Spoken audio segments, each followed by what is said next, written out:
Webster. I'm founder of the company Stephen Webster, and I think because of the way our jewellery looks, and I think a lot of what surrounds our business, which has really been what's enabled it to grow, I think it's very easy to sort of overlook what the roots are and what goes on behind the scenes. Because for me, jewellery is a combination of design, gems and craftsmanship. And really the craftsmanship is what inspired me to want to be a jeweller. It wasn't because I thought I want to be a jewellery designer. It was really being at art school, knowing that I was going to do something creative. And I didn't know what that was because I was only 16. But it was sort of being shown a jewellery workshop, and it just seemed like a little bit out of place in an art school. It felt a bit more like a foundry. It felt like something that maybe a blacksmith would work in. There was a lot of heavy equipment, a lot of noise, a lot of hammering, flames, chemicals, and I think these things I just wanted to know what was going on, you know. And at the end of that, there was these sort of shiny objects coming out. You know, I didn't know anything about jewellery. I was 16, but that process was really what I wanted to be part of. What we're going to do, we're going to take one of our rings, which is typical of one of our rings. It's quite extraordinary. So it's called It's All About Eve, and I think it's probably quite obvious it's not an ordinary ring. It's a serpent.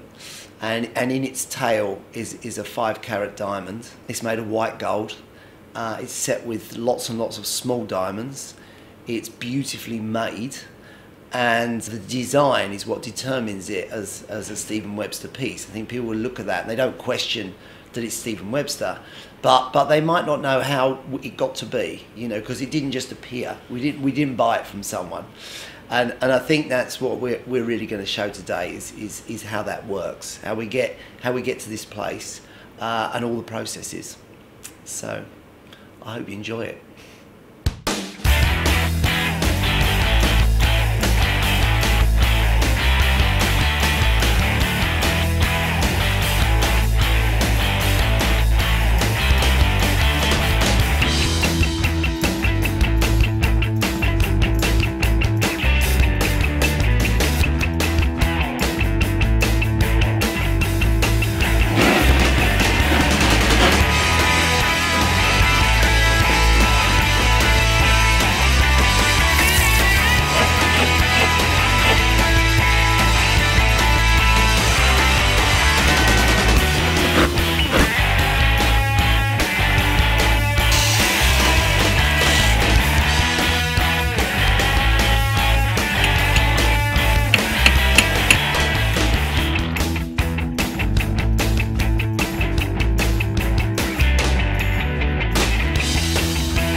We've always broken the rules when it comes to fine jewellery. Fine jewellery with very high value. People feel the need for it to be more classic.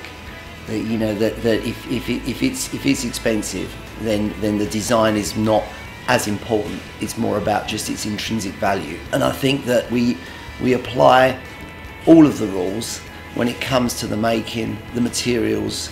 You know, something like this, you know, made in 18-karat gold, handmade.